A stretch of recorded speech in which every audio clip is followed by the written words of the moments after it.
ാണ് തുടങ്ങിയിരിക്കുന്നത്. നമുക്ക് ടീച്ചറിന്റെ ഇഡലിക്കടയിലേക്ക് പോകാം.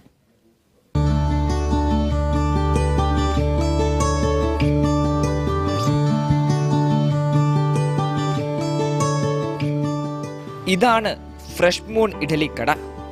പലതരത്തിലുള്ള വെറൈറ്റി ഇഡലികൾ പല രൂപത്തിലും രുചിയിലും രേവതി ടീച്ചറുടെ തട്ടുകടയിൽ ലഭിക്കും.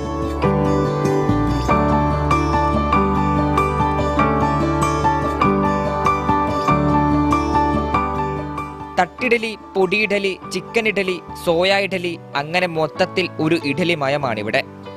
പിള്ളേരെ പാഠം പറഞ്ഞു പഠിപ്പിച്ചിരുന്നത് പോലെ ടീച്ചർ നാട്ടുകാരെയും ഇഡലി തിന്നാൻ പഠിപ്പിക്കുന്നു.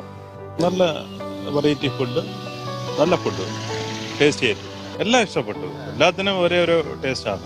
നല്ല ഫുഡാണ്, നല്ല സംരംഭം. ചെറിയ ചെറിയ തട്ടുകടയാണെങ്കിലും നല്ല ഹോംലി ഫുഡ്, ചെറിയ ചെറിയ ഇഡ്ഡലി, വെറൈറ്റി ഇഡ്ഡലി, ചിക്കൻ ഇഡ്ഡലി, രാമശ്ശേരി ഇഡ്ഡലി പോലത്തെ ചെറിയ ഇഡ്ഡലി എല്ലാം